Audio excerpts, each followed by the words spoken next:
maridun sakit. Kata siapa? Kata si rajul. Bukan setan. Rajul.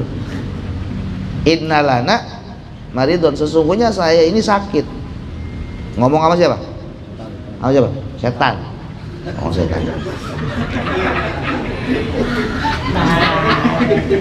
Benar.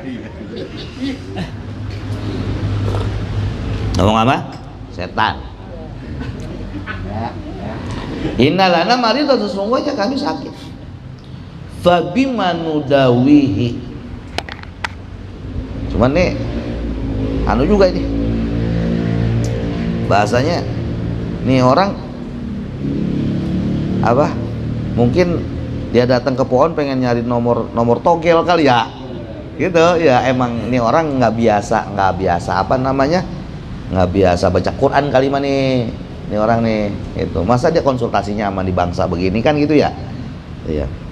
Sesungguhnya saya ini sakit. Fabima nudawihi, dengan apa ya, saya mengobati sakit ini. Fabima, dan dengan apa, nudawihi, saya mengobatinya. Fabima, dengan apa, nudawihi, saya mengobatinya. Mengobatinya apa? Mengobati sakit.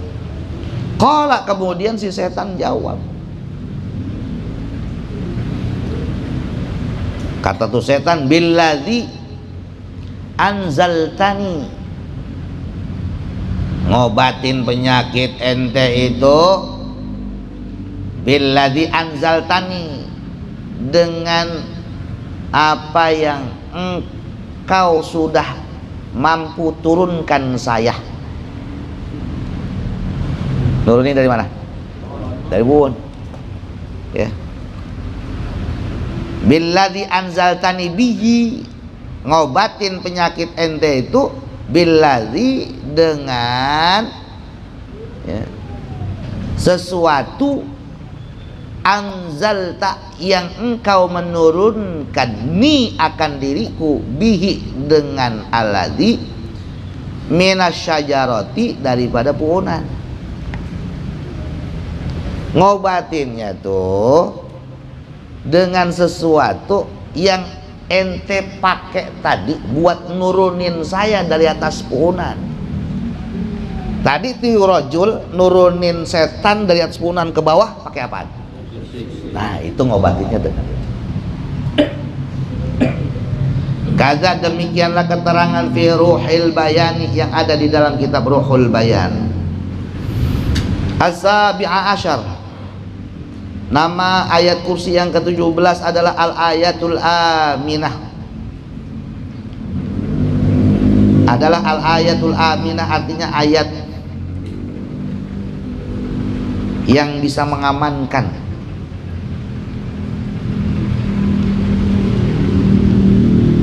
mensejahterakan, yang ngamanin, bentengin, magerin. 5, karena keterangan akhraja, yang meriwayatkan siapa? Al-Baihaqi, Imam Al-Baihaqi, an Ali bin Abi Thalib, an Ali radhiyallahu anhu, dari Ali radhiyallahu anhu, wa karramallahu wajahu. Nah, sahabat Ali bin Abi Thalib boleh radhiyallahu anhu, boleh karramallahu wajahu. An Ali radhiyallahu anhu, an Ali karramallahu wajhahu, qala, berkata siapa? Sahabat Ali radhiyallahu anhu, sami'tu, saya pernah mendengar Rasulullah sallallahu alaihi wasallam yaqul, bahwasanya Rasulullah sallallahu alaihi wasallam bersabda. Sami'tu, saya pernah mendengar Rasulullah sallallahu alaihi wasallam yaqul, Rasulullah sallallahu alaihi wasallam bersabda. Apa kata Rasul? Man qara'a, barang siapa membaca ayat al-kursi, ayat kursi, hina yakhudhu, ketika dia mengambil maqja'ahu, tempat tidurnya.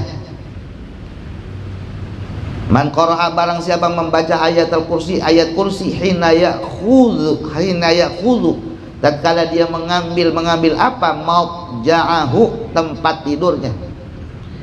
Amanah, maka akan memberikan keamanan, akan orang yang tadi baca ayat kursi sebelum tidurnya. Siapa? Allah. Barang siapa yang membaca ayat kursi sebelum dia tidur, maka Allah akan memberikan perlindungan atau keamanan kepada dirinya. Ala darihi, atas rumahnya, rumahnya juga aman.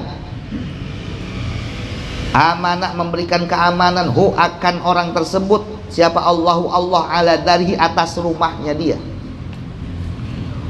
Wa dari jarihi, dan juga Allah akan memberikan keamanan atas rumah tetangganya. Wa ahlid dawirati, dan juga Allah akan memberikan keamanan kepada ahli atau orang-orang yang memiliki rumah di sekelilingnya. Wa ahlid dawirati, dan orang-orang yang memiliki rumah-rumah kecil. Dawirat, rumah-rumah kecil, ya, haulahu, yang ada di sekelilingnya. Nah, ini kata Nabi Muhammad sallallahu alaihi wasallam kepada Sayyidina Ali radhiyallahu anhu, siapa orang yang mau tidur kemudian dia membaca ayat kursi, maka Allah akan memberikan keamanan kepada rumahnya, Allah akan memberikan keamanan kepada rumah tetangganya, dan Allah juga akan memberikan keamanan kepada rumah-rumah kecil yang ada di sekitarnya. Keamanan dari apa? Dari segala macam yang dia tidak sukai. Wa akhraja, dan meriwayatkan siapa? An-Nasa'i, Imam An-Nasa'i, wa ghairuhu, dan selain Imam An-Nasa'i, man qara'a, barang siapa membaca ha akan ayat kursi, idza akhadha, tatkala dia mengambil mabja'ahu, tempat tidurnya. Maksudnya barang siapa yang dia mau tidur kemudian dia membaca ayat kursi, amanah, maka akan memberikan aman hu akan orang tersebut. Siapa? Allahu Ta'ala, Allah Ta'ala memberikan keamanan kepada siapa? Ala nafsi, atas dirinya. Ala nafsihi, atas dirinya. Wajarihi, dan tetangganya. Wajari jarihi, dan tetangga-tetangganya. Ala jarihi, tetangganya. Wajari jarihi, tetangga daripada tetangganya. Begini, saya punya tetangga Fahri, tetangga saya Fahri punya tetangga, ini namanya jaru jarihi. Yang baca saya, Fahri dapat.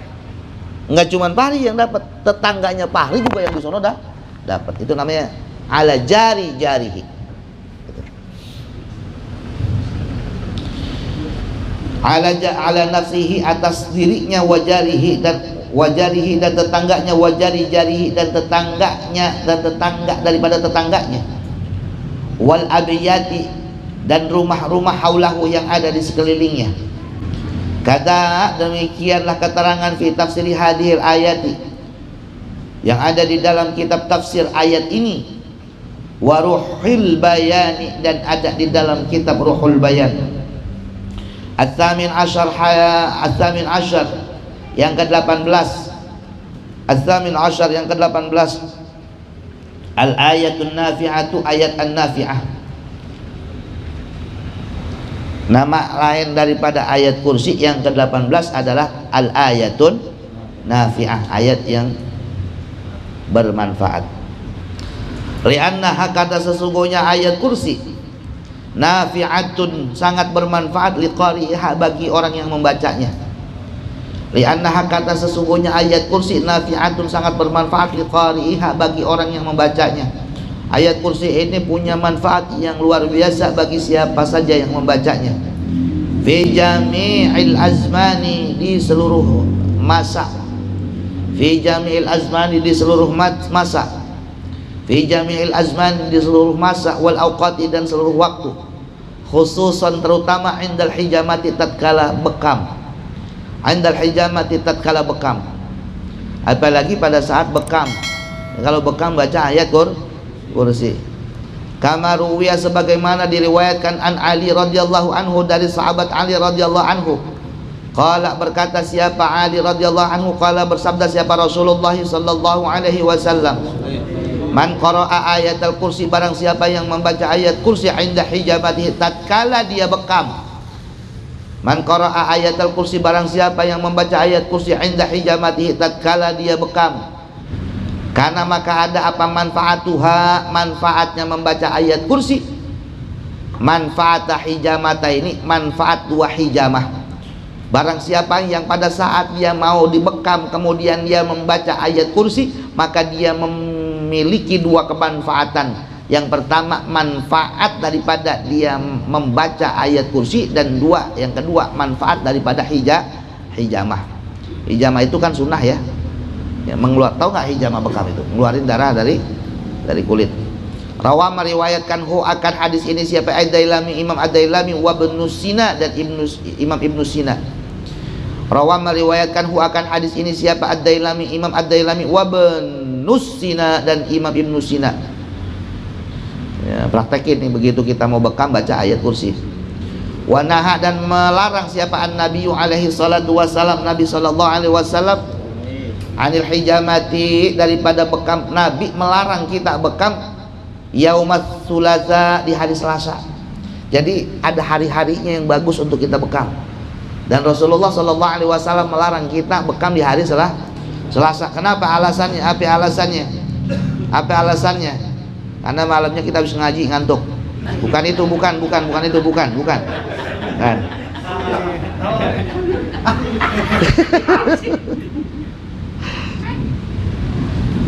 Yaumat sulasa, ya, di hari Selasa. Nabi Muhammad sallallahu alaihi wasallam melarang kita untuk bekam di hari Selasa. Wa yaumal jum'ati, dan juga Nabi Muhammad sallallahu alaihi wasallam melarang kita untuk bekam di hari Jumat. Asyaddun nahi, larangan yang keras, ya, larangan yang keras. Jadi kita dilarang sama Nabi untuk bekam di hari Selasa dan hari Jumat.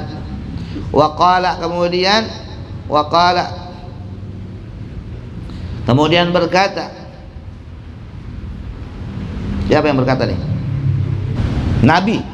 Waqala, kemudian berkata siapa? Nabi. Fiha, di dalam hari Selasa dan hari Jumat, saatun, ada waktu, ada jam, la yarqa'a,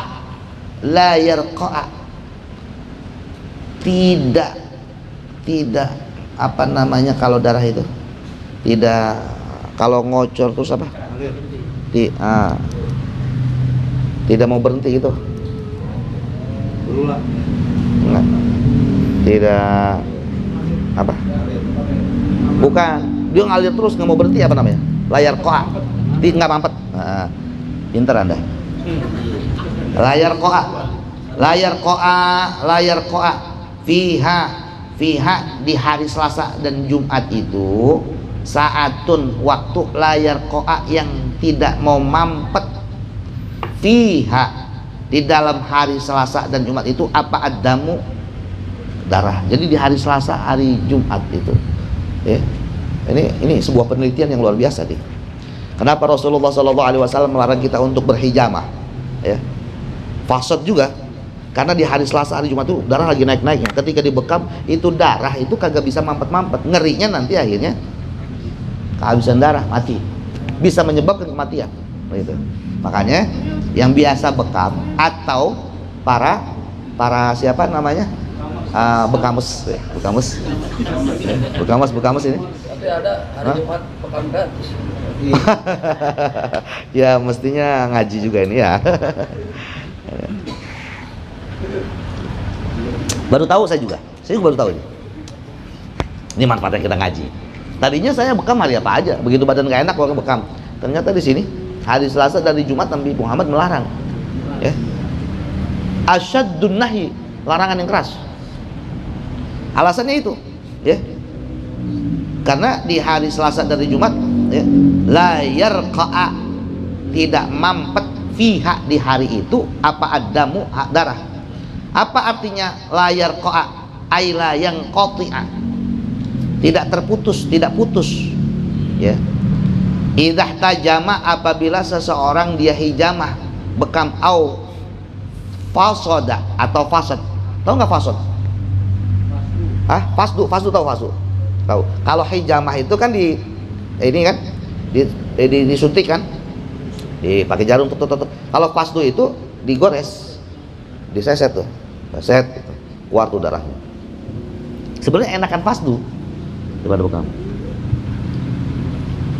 Warubbama yahliku, terkadang bisa menyebabkan kematian. Siapa al-insanu manusia ba'dang qita'id dammi, tatkala ya terputusnya darah. Maksudnya apa? Tidak mampetnya darah. Jadi kalau darahnya terus keluar kan bingung juga nanti ngempetnya pakai apa gitu. Jadi hari Selasa dan hari Jumat itu emang kondisi darah lagi naik-naiknya. Makanya Rasulullah SAW melarang kita untuk melakukan bekam. Ngeri-ngerinya nanti akhirnya terjadi sesuatu yang tidak diinginkan. Warubbama yahlikul insan ba'dang qita'id dam, bisa menyebabkan kematian bagi orang yang mengalami kondisi seperti itu. Illa kecuali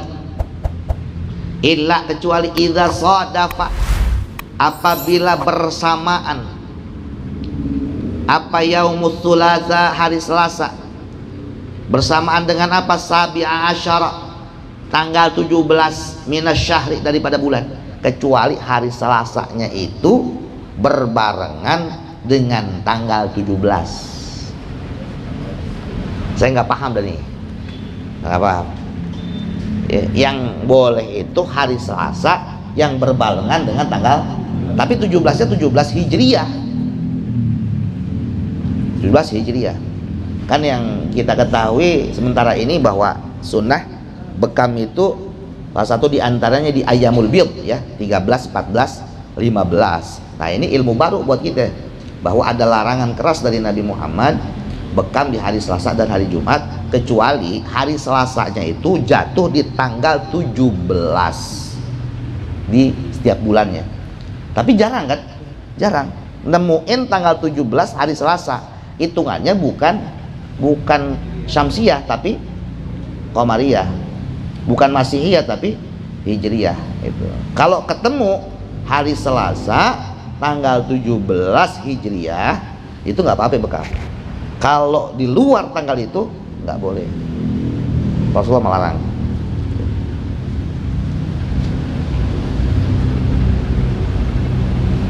Wa akhraja, dan telah meriwayatkan siapa? At-Tabarani, Imam At-Tabarani, an Ma'qil bin Yasar, dari Ma'qil bin Yasar. Ini ilmu nih ya.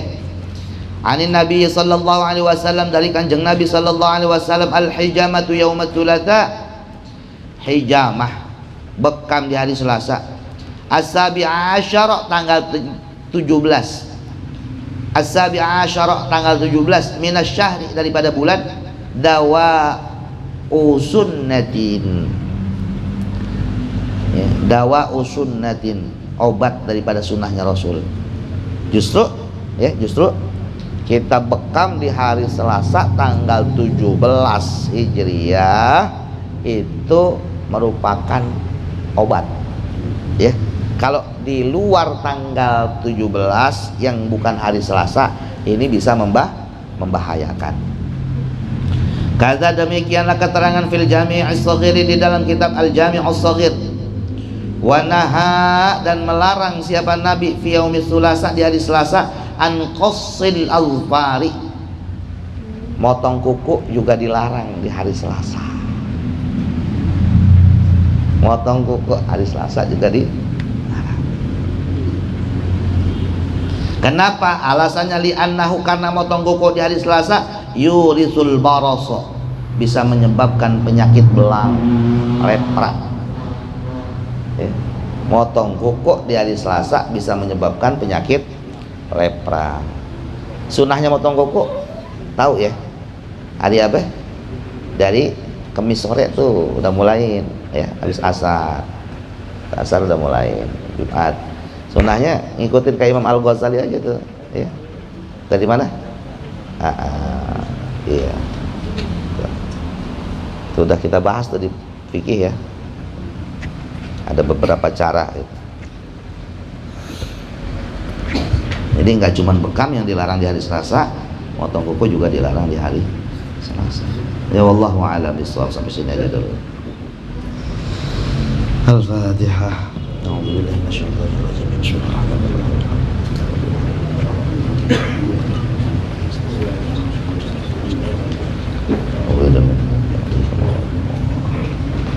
Bismillahirrahmanirrahim. Bismillahirrahmanirrahim. اللهم إني أستودعك ما علمتنيه واردده إلي عند حاجتي إليه اللهم إني أستودعك ما علمتنيه واردده إلي عند حاجتي إليه اللهم إني أستودعك ما علمتنيه واردده إلي عند حاجتي إليه ربي فانفعنا ببركتهم وبنا الحسنى بحرمتهم وأمتنا في طريقتهم ومعافاتهم من الفتن رب فانفعنا ببركتهم واهدنا الحسنى بحرمتهم وأمتنا في طريقتهم ومعافاتهم من الفتن رب فانفعنا ببركتهم واهدنا الحسنى بحرمتهم وأمتنا في طريقتهم ومعافاتهم من الفتن اللهم أشهد أن لا إله إلا أنت أستغفرك وأتوب إليك اللهم صل على سيدنا محمد.